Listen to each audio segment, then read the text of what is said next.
Hello everyone, welcome back to next exam. तो कैसे आप सब? मैं उम्मीद करता हूँ आप सब बढ़िया होंगे, तंदुरुस्त होंगे, मस्त होंगे। आज की प्रैक्टिस वीडियो में भी आप सभी का स्वागत है। जैसा कि आपको पता है, हम पीछे ये क्वेश्चंस करते आ रहे हैं, हमारी 6th वीडियो होने वाली है। तो अगर आपने पिछली वीडियोज नहीं देखी हैं जिसमें हम मैथमेटिक्स सेक्शन के अलग अलग जो सेक्शंस आती हैं, जैसे ये क्वेश्चन एज से रिलेटेड है तो हमने कुछ परसेंटेज के किए हैं, क्वाड्रेटिक के क्वेश्चन, तो ये सारे अच्छे से क्वेश्चंस हमने डिस्कस किए हैं। अगर आपने वो सारी चीज़ें नहीं देखी तो कृपया करके आप देख सकते हैं। अगर आप किसी चीज़ की तैयारी कर रहे हैं, अगर आप पटवारी पुलिस किसी की भी तैयारी कर रहे हैं, तो आपको सेम लेवल के ये क्वेश्चंस आएंगे। इससे आप देख सकते हैं कि आप इन टाइप के क्वेश्चन को किस तरीके से सॉल्व करें। चलिए जी, ज़्यादा टाइम वेस्ट ना करते हुए आज की वीडियो को शुरू करते हैं। हमारा जो पहला क्वेश्चन आपकी स्क्रीन पर आपने पढ़ा होगा कि the ages of Nishi and Vini are in the ratio of 8:15 respectively. After 9 years, the ratio of their ages will be 11:18. The difference in their ages will be, मतलब निशी और बीनी की आयु का क्रमशः 8:15 वर्ष के अनुपात में है। 9 वर्ष बाद उनकी आयु का अनुपात 11:18 हो जाता है। तो उनकी आयु का अंतर हमें पूछा गया। तो आप वीडियो को पॉज करके जो हमने पहले वीडियोस बनाई हैं वहां पर आपको इसका आंसर मिल जाएगा। मतलब इस क्वेश्चन का तो नहीं, लेकिन एक ऐसा ही question same to same question आया था, तो आप उस मेथड से इसको कर सकते हैं। तो अगर हम बात करें, अगर इसको सॉल्व करना हो तो एक निशी लड़की है और साथ में आपको बीनी दी गई है। अब इनके जो एजिस का जो रेशियो दे दी गई है वो दे दी गई है 8:15। अगर मान ले x में तो 8x मान लो, उसको 15x मान लो। अब बोला है आफ्टर 9 ईयर्स, मतलब 9 साल के बाद। तो दोनों की एज जो ही उसमें +9 करेंगे और किसके बराबर हो जाएगी? 11/18। तो 11:18 के बराबर हो। तो हमारे पास जो इक्वेशन बनेगी तो क्या बनेगी? 8x + 9 रेशियो में 15x + 9, ये किसके बराबर होगा? 11/18। अब आपको फ्रैक्शन में अगर ऐसी इक्वेशंस आ गए तो आप इसको क्रॉस मल्टीप्लाई करेंगे। क्रॉस मल्टीप्लाई करेंगे तो पहला क्या आ जाएगा? 18 इंटू 8x + 9, ये किसके बराबर हो जाएगा? 11 इंटू 15x + 9 के बराबर। 18 8 जा हम करेंगे 144x + 18 9 जा, ये हो जाएगा 162 इज इक्वल टू 11 इंटू 15, 15 1 जा 15, 1 आ जाएगा, 15 1 जा 15, 16, 165x + 99, 11 इंटू 9 क्या हो जाएगा? 99। बड़ा शफलिंग करनी है x वालों को एक तरफ, तो 165x - 144x की वैल्यू क्या हो जाएगी? 162 - 99। 165 में से 144 गए तो 21x की वैल्यू हमारे पास आ जाएगी 161, 61 आ जाएगी, 61 63 आ जाएगी, सॉरी। और x की वैल्यू यहाँ पे 21 मल्टीप्लाई हो रहा है, इस साइड जाके डिवाइड हो जाएगा। 21 डिवाइड बाई 63 डिवाइड बाई 21, ये आपकी वैल्यू 3 आ जाएगी। तो x की वैल्यू 3 आ गई। तो हमें क्या बोला है? उनकी आयु में अंतर। तो 8x की वैल्यू निकालेंगे और 15x की वैल्यू। तो जो निशी थी, निशी की वैल्यू कितनी थी? 8x थी। x की वैल्यू पुट करेंगे तो 8 इंटू 3 24 ईयर, ये आ जाएगी निशी की प्रेजेंट एज। और वीनी की प्रेजेंट एज ये थी 5x, यानी कि 5 इंटू 3 जो कि आ जाएगी 15 ईयर्स। अब हमें बोला है उनकी आयु में अंतर क्या होगा? अंतर मतलब डिफरेंस। तो 24 में से हम 15 को माइनस करेंगे तो हमारे पास 5 4 9 आ जाएगा 24। और यहाँ पे सॉरी, ये क्या था? मैंने 5 पढ़ लिया, यहाँ पर ये लग गया, मैं बोलूँ 9 तो है इतनी ऑप्शन में। तो यहाँ पर 15 था, यहाँ पर ये था 15। तो 15 3 जा कितना हो जाएगा? 45 हो जाएगा। तो उल्टा हो जाएगा, 45 माइनस 24 हमें करना पड़ेगा। 5 में से 4 गए 1, 4 में से 2 गए 1, 21 21 ऑप्शन कौन सा? ऑप्शन नंबर डी इसका करेक्ट आंसर हो जाएगा। अब इस तरीके के क्वेश्चंस में आपको ये भी पूछ सकते हैं कि उनकी प्रेजेंट एज, निशी की प्रेजेंट एज पूछ लिया तो आप 24 आंसर लेकर आएंगे, दीनी की प्रेजेंट एज तो 45 आंसर लिख कर आएंगे, उनके बीच का डिफरेंस पूछा तो माइनस कर देंगे, अगर सम पूछा तो आप प्लस कर देंगे, या फिर ये भी पूछ सकते हैं कि 9 साल बाद तो 24 में 9 प्लस करेंगे 33 आंसर। मतलब इस टाइप के क्वेश्चन आपको इसको देखने को मिलेंगे और अलग अलग तरीकों से मतलब करेंगे, यही तरीके से आप अलग अलग क्वेश्चन पूछ सकते हैं, तो वैसे हम कर सकते हैं। अगला हमारी स्क्रीन पर क्वेश्चन आ चुका है कि third proportion of 10 and 20, ratio का ये क्वेश्चन हुआ, रेशियो एंड प्रोपोर्शन का ये क्वेश्चन है, ratio and proportion, ratio and proportion का क्वेश्चन हमसे पूछा है 10:20 और इससे अगला जो प्रोपोर्शन होगा वो x हम मान लेंगे, तो ये x की वैल्यू यहाँ पे क्या होगी, तो रेशियो को हम लिखते हैं 10/20 इज इक्वल टू, और इसको लिखेंगे 20/x। बस अभी शफलिंग की बारी होगी, x इधर चला जाएगा 20, तो 10x की वैल्यू क्या हो जाएगी 20 मल्टीप्लाई 20, x की वैल्यू क्या हो जाएगी 20 मल्टीप्लाई बाई 20 डिवाइड बाई 10, एक जीरो से एक जीरो, 20 मल्टीप्लाई 2 कितना आ जाएगा 40 आ जाएगा।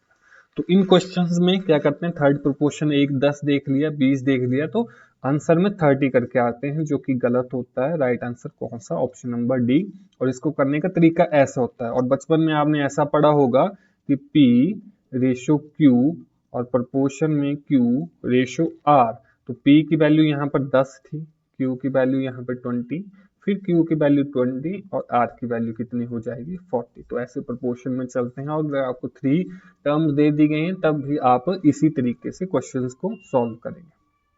ये तो था हमारा 62nd क्वेश्चन। अब चलेंगे हम 63rd क्वेश्चन में।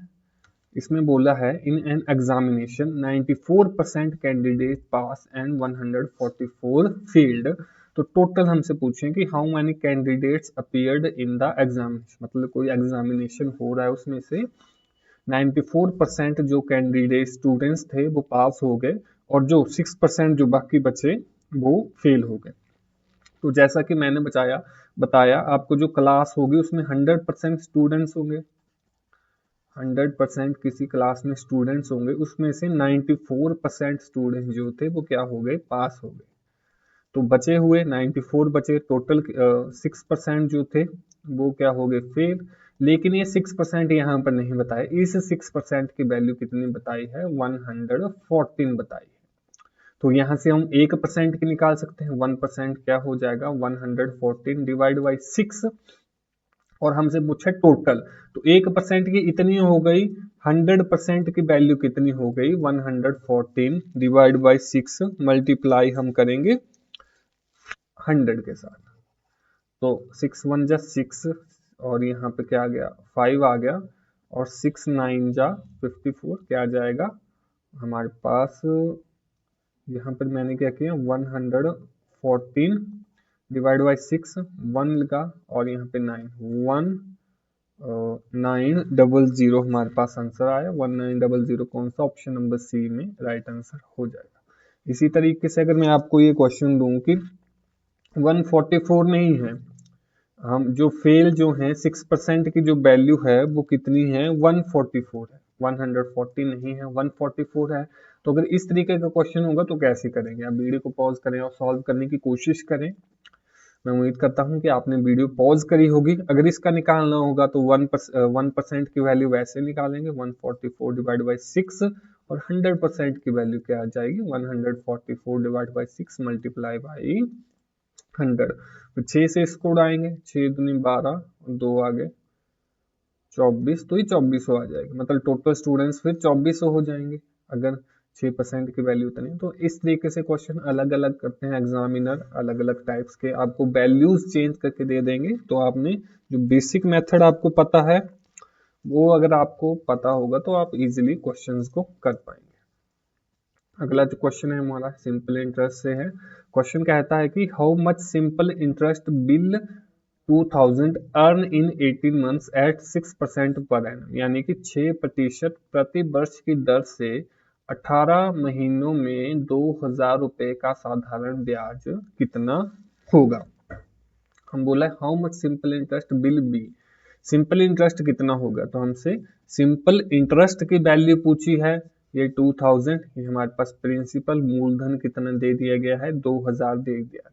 मंथ्स यानी टाइम हमारे पास कितना दे दिया गया है, 18 मंथ्स दे दिया गया है। और 6% रेट, दर कितनी दे दी गई है, 6%। और पर एनम हमसे पूछा है, पर एनम पूछा है तो यहाँ पर मंथ को हम इसमें बदलेंगे, आपके सालों में बदलेंगे। तो 18 डिवाइड बाई 12 कर लेंगे, तो ये आ जाएगा 6 से जाएगा, 6 दूनी 12, 6 3 18, 3/2। अगर आपको ऐसे नहीं आता, वैसे मेनली आपको यही करना पड़ेगा कि मंथ दिए हैं तो एक साल में 12 महीने होते हैं, तो 12 से डिवाइड कर ले। ये 12 महीनों को आप ऐसे देख सकते हैं कि एक साल होता है और एक साल में आधा साल और 18 महीनों में मिक्स फ्रैक्शन को खोलेंगे तब भी 3/2 ही आपके पास आंसर आएगा। तो सिंपल इंटरेस्ट का फॉर्मूला हर बच्चे को पता होगा कि सिंपल इंटरेस्ट क्या होता है, principal into rate into time, मूलधन गुना दर गुना समय डिवाइड बाई 100। इसको करेंगे, प्रिंसिपल 2000 है हमारे पास, रेट हमारे पास दे दिया गया है 6% और टाइम हमारे पास दे दिया गया है कितना, 3/2। ये आ गया और डिवाइड में नीचे 100 है, 2 0 से 2 0 कटेंगे, 2 से 2 कटेंगे, 6 दूनी कितना आ जाएगा, 18 आ जाएगा। और यहाँ पर क्या हो गया, अच्छा 2000 दिया गया, माफ कीजिए मैं तभी बोल रहा हूँ, यहाँ पे 18 आ गया और यहाँ पर 180 एक जीरो खा गए, तो ये जीरो हम यहाँ पर खा गए थे, यहाँ पर ये जीरो आएगी और 180 आंसर आ जाएगा। 180 आंसर कौन सा, option number B correct answer हो जाएगा। तो सिंपल इंटरेस्ट का क्वेश्चन था, ये इजी था, आप कर पाएंगे इस क्वेश्चन को। अगला क्वेश्चन हमारे पास आ चुका है। क्वेश्चन कहता है कि Ishan purchased bike for rupees 35,645 and spent 24,355 for purchasing television. Of the remaining amount he had 20% in cash, but was the total amount? मतलब कोई ईशान था, उसने एक बाइक खरीदी, कितने में, 35,000। मुझे लगता है काफी सस्ती बाइक खरीदी, सेकंड आजकल 35,000 में तो क्या ही आ जाएगा, लेकिन 35,000 में 35,000 लिख लेते हैं साइड में कि उसने बाइक खरीदी कितने में, 35,645 रुपए में उसने एक बाइक खरीद ली।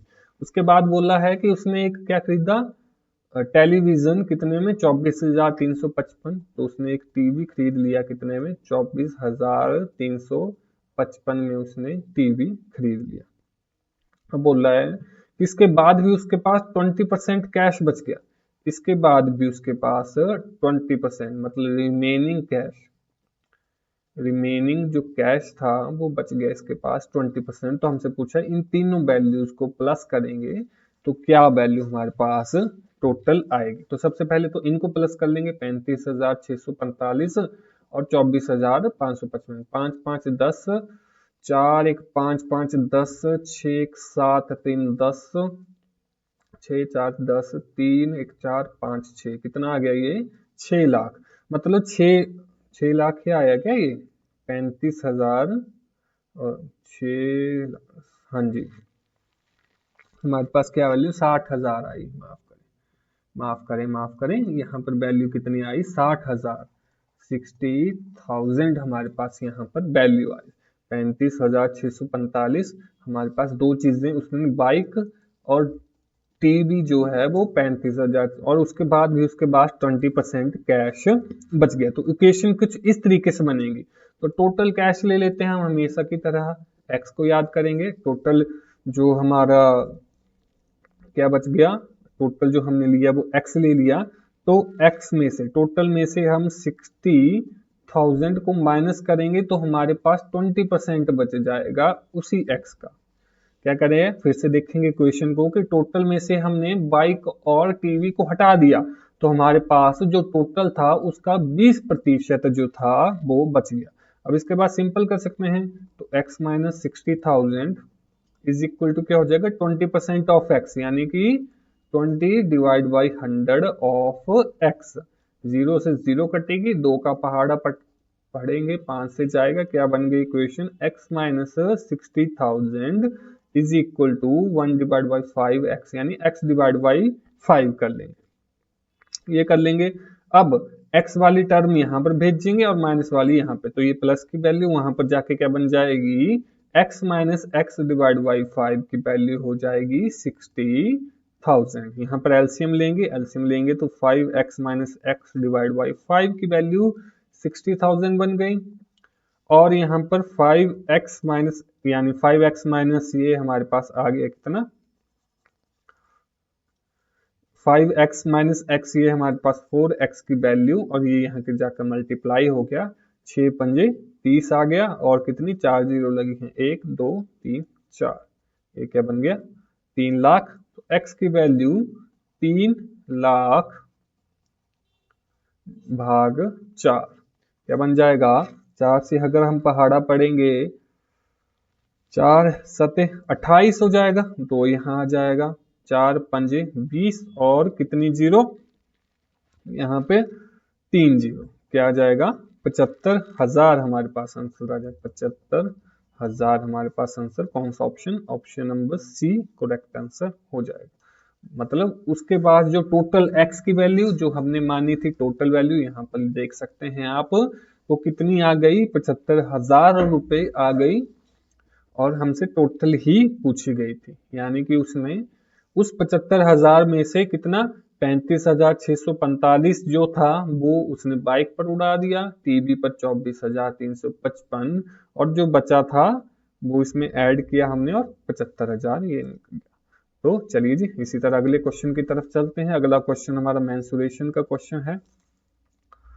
क्वेश्चन कहता है कि the area of the circle is 24.64 metre square, the circumference of the circle. तो इस क्वेश्चन को भी आप कर सकते हैं, कृपया करके वीडियो को पॉज करें और आंसर निकालने की कोशिश करें।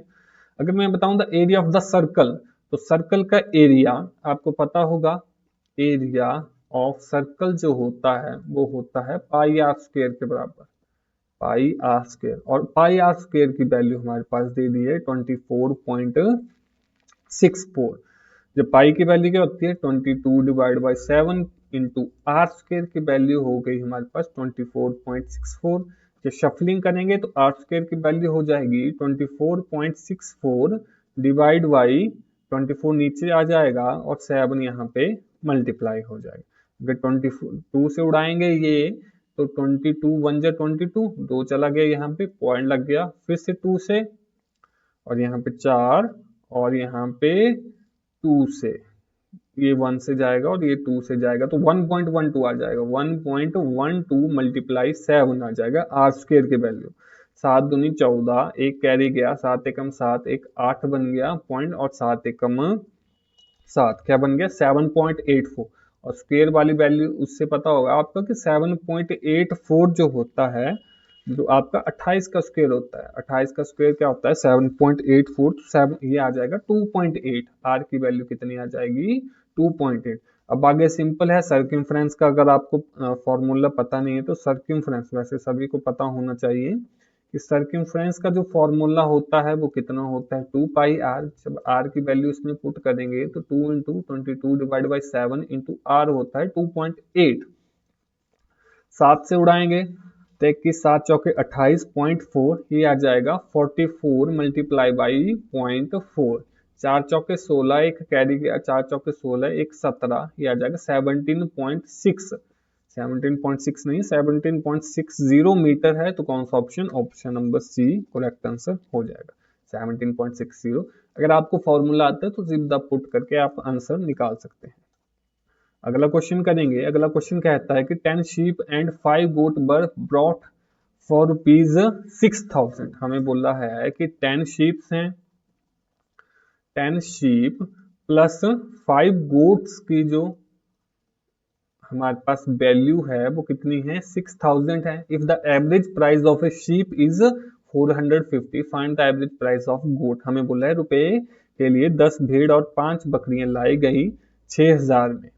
यदि भेड़ और औसत कीमत इसकी भेड़ की औसतन कीमत जो है वो 450 है, तो बकरी की औसत मूल्य ज्ञात कीजिए। हमें बोला है, हमें किसकी वैल्यू दी गई है शीप की, तो शीप को यहाँ पे मल्टीप्लाई कर देंगे 10 इंटू कितना दी दी है 450 प्लस 5 इंटू गोट की वैल्यू नहीं है पता, वो निकाल लेंगे हम 6000, ये हमारे पास इक्वेशन बन जाएगी। तो ये क्या बन गया 4500 प्लस 5 इंटू गोट की वैल्यू क्या हो जाएगी 6000 हो जाएगी। फिर से शफलिंग करेंगे, यहाँ पे ये प्लस है, यहाँ पर जाके माइनस हो जाएगा, तो 5 इंटू गोट की वैल्यू क्या हो जाएगी 6000 माइनस 4500, 1500 बन गया। तो 5 गोट की वैल्यू कितनी आ गई 1500 आ गई। तो एक गोट की वैल्यू कितनी आ जाएगी 5 से भाग कर देंगे, 1500 भाग 5 कर देंगे, 5 से 15, 3 2 0 लग गई, तो 300 आंसर आ गया। तो 300 आंसर कौन सा, option number D, option number D इसका करेक्ट आंसर हो जाएगा। तो इजी क्वेश्चन था, ज्यादा कुछ डिफिकल्टी इसमें नहीं थी। अगले क्वेश्चन की तरफ बढ़ेंगे। इसी के साथ हमारा अगला क्वेश्चन हमारे पास आ चुका है। इस क्वेश्चन कहता है कि Ramesh started business by investing ₹38,000। After 5 months Shyam joined Ramesh by investing 55,000. In the end of the year, profit is 22,000. But is the difference of profit between two? यानी कि रमेश ने रुपए लगाकर किसी व्यवसाय में रुपए लगाए, इन्वेस्ट किया और 38,000 रुपए लगाए उसने। 5 महीने बाद जो श्याम था उसने 55,000 लगाए। तो वर्ष के अंत में, मतलब एक ईयर की बात हो रही है कि एक साल तक उन्होंने इकट्ठे काम किए।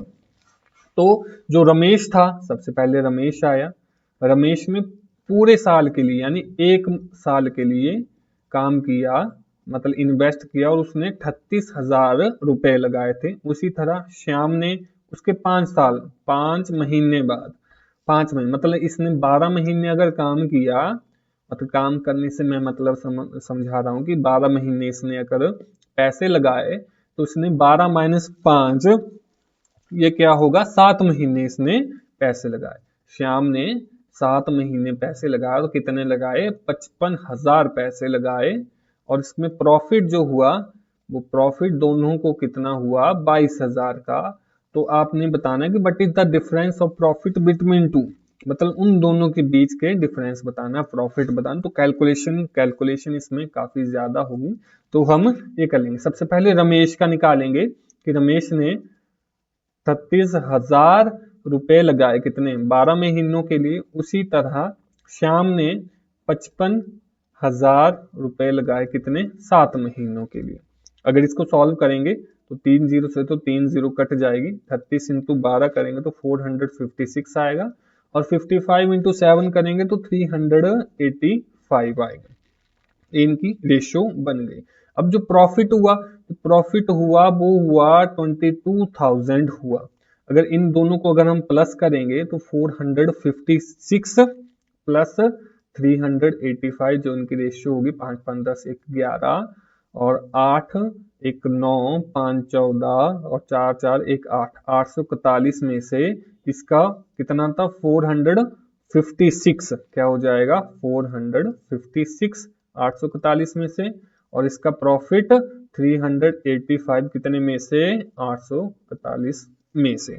अब देखेंगे सॉल्व करेंगे, 841 एलसीएम लेंगे तो 22,000 बाहर ही रहेगा, 456 माइनस 385 डिवाइड बाई 841, ये हम क्या निकाल रहे हैं प्रॉफिट की डिफरेंस निकाल रहे हैं। अगर इसको 841 में से 456 प्रॉफिट हुआ तो इसको 841 में से 385 प्रॉफिट हुआ। जब इसको फर्दर सॉल्व करेंगे तो 22,000 आ जाएगा, और 456 माइनस करेंगे तो ये आ जाएगा 71 डिवाइड बाई 841। कैलकुलेशन लंबी है, इसका राइट आंसर आ जाएगा 18,1857.31, और अप्रोक्सीमेटली हमारा क्या आ जाएगा 57 है ये, तो 56 ऑप्शन में दिया, तो ऑप्शन नंबर कौन सा, ऑप्शन नंबर सी इसमें करेक्ट आंसर हो जाएगा। तो ये था राइट वे इस क्वेश्चन को करने का। अगले क्वेश्चन की तरफ चलेंगे। अगला क्वेश्चन हमारे पास आ चुका है, question number second last question होने वाला है। 69th क्वेश्चन है कि a sum of ₹800 amount to ₹920 in the year, मतलब सिंपल इंटरेस्ट का फॉर्मूला है कि if the interest rate is increased by 3%, how much could it amount to. हमारे पास क्या बोला है, हमारे पास बोला गया है कि हमने एक प्रिंसिपल है कितना 800 रुपए, प्रिंसिपल है हमारे पास 800 रुपये मूलधन, अमाउंट टू ₹920 हो गया 3 सालों में, 920 हो गया, मतलब जो अमाउंट हो गया वो कितना हो गया 920 हो गया कितने में, टाइम में, 3 सालों में। और रेट हमने निकालना है सबसे पहले, if the interest rate is increased, बाद में 3%, सबसे पहले इसे यहाँ पर रेट निकाल लेते हैं कि इस इक्वेशन में रेट क्या होगा। अगर प्रिंसिपल ये होगा, अमाउंट ये होगा, तो हम यहाँ से इंटरेस्ट निकाल सकते हैं। हमारे पास पता है हमारा अमाउंट क्या होता है, प्रिंसिपल प्लस इंटरेस्ट होता है। तो यहाँ से अगर हम इंटरेस्ट की वैल्यू निकालेंगे वो आ जाएगा अमाउंट माइनस प्रिंसिपल, यानी 920 माइनस 800 करेंगे तो 120 आ जाएगा। इंटरेस्ट की वैल्यू कितनी आ गई, तो बच्चा बच्चा जैसे कि जानता है कि सिंपल इंटरेस्ट क्या होता है, principal into rate into time upon 100।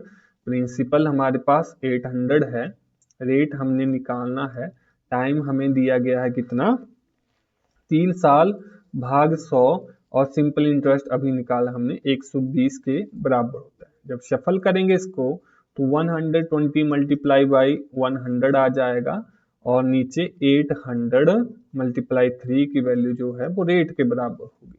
जब इसे काटेंगे तो 2 जीरो से 2 जीरो कटेंगे, 3 चौके 12, 40 से जाएगा, और 8 5 8 पंजे 40, तो रेट की वैल्यू आ गई 5%, ये आ जाएगा। अब हमें बोल रहा है कि अगर ये रेट जो है वो 3% और बढ़ा दिया गया, इसमें प्लस कर दिया गया, तो 5 में 3% और प्लस करेंगे तो 8% हो जाएगा। अगर ये बढ़ा दिया गया तो राशि कितनी होगी, हमसे पूछा है कि जो न्यू अमाउंट होगा वो कितना होगा। तो 8% के दर से हम सबसे पहले क्या निकालेंगे, इंटरेस्ट निकालेंगे। तो प्रिंसिपल अगर हमारे पास 800 ही होगा, टाइम हमारे पास 3 ईयर होगा, और रेट हमारा नया जो है 8% बन गया। हमारे पास जो नया रेट बन गया वो कितना बन गया, 8% बन गया। तो हमने सिंपल इंटरेस्ट निकालना है, सिंपल इंटरेस्ट फिर से principal into rate into time upon 100। Principal है 800 मल्टीप्लाई बाई रेट है 8, टाइम है 3 भाग 100, 2 जीरो से 2 जीरो कटेंगी, 8 8 64 गुना 3 करेंगे, 64 गुना 3 करेंगे तो वो कितना आ जाएगा 192।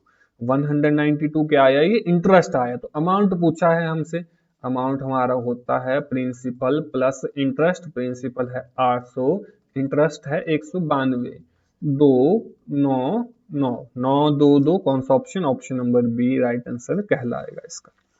तो ऐसे करेंगे इस क्वेश्चन को, ये भी इजी क्वेश्चन था, कुछ नहीं था, थोड़ा सा पूछ लिया था इन्होंने एक्स्ट्रा की नई दर से क्या होगा। चलिए जी, इस वीडियो के आखिरी प्रश्न पर हम पहुंच चुके हैं। हमारा आखिरी प्रश्न कुछ इस तरीके है कि A does a work in 10 days and B does the same work in 15 days। तो work and efficiency, work and time, sorry time efficiency बीच में आ जाता है। तो ये जो सारा जो हमारा टॉपिक है ये हमने शॉर्ट ट्रिक मेथड से करवाया है। शॉर्ट ट्रिक किसमें, हमारा पुलिस या फिर पटवारी के बैच में, ये हमने अच्छे से वीडियो करवाई, तो उसी तरीके से है हम करेंगे। क्वेश्चन कहता है कि A does the work in 10 days, जो ए है उसने 10 दिनों में काम किया, और जो बी था उसने सेम काम कितना किया, 15 दिनों में किया। तो हाउ मेनी डेज टुगेदर, दोनों मिलकर कितना करेंगे। तो 10 और 15 का हम एलसीएम ले लेते थे, 30 हो जाता था। 10 को अगर 3 से मल्टीप्लाई करेंगे 30 आएगा, 15 को 2 से मल्टीप्लाई करेंगे तो ये आएगा, और ये मल्टीप्लाई 3, ये क्या हो गया, ए की एफिशिएंसी हो गई और बी की एफिशिएंसी कितनी हो गई 2। तो दोनों की ए प्लस बी की जो एफिशिएंसी हो गई 3 + 2 कितनी 5 हो गया। टोटल वर्क कितना था, टोटल वर्क हमारे पास है 30, एफिशिएंसी कितनी है, एफिशिएंसी दोनों की है 5, तो इन्हें टाइम कितना लगेगा, टाइम लगेगा वर्क अपॉन एफिशिएंसी, यानी कि 30 डिवाइड बाई 5, उड़ाएंगे 6 दिन, 6 डेज कौन सा option, option number B right answer हो जाएगा। अगर हम बेसिक ट्रेडिशनल मेथड से इसको करेंगे तो काफी लंबा हो जाएगा, लेकिन अगर इस मेथड से इजी, तो हमने इस मेथड से करवाया। अगर आपने पटवारी बैच नहीं लिया तो आप कंसीडर कर सकते हैं, आप जो कमेंट बॉक्स में पिन कर देंगे या फिर आपको डिस्क्रिप्शन में लिंक दे देंगे, वहां से आप एडमिन से बात करके एनरोल हो सकते हैं। ठीक है जी। तो ये तो थी आज की वीडियो। मैं उम्मीद करता हूँ आज की प्रैक्टिस वीडियो आपको अच्छे से समझ आ गई होगी। अगर समझ आ गई तो वीडियो को लाइक कर दें, चैनल को सब्सक्राइब कर दें। मिलते हैं इसी तरह एक और धुआंधार प्रैक्टिस वीडियो के साथ आपसे अगले दिन। तब तक के लिए इजाजत दीजिए। This is Gaurav Sharma signing off. जय हिंद, वंदे मातरम।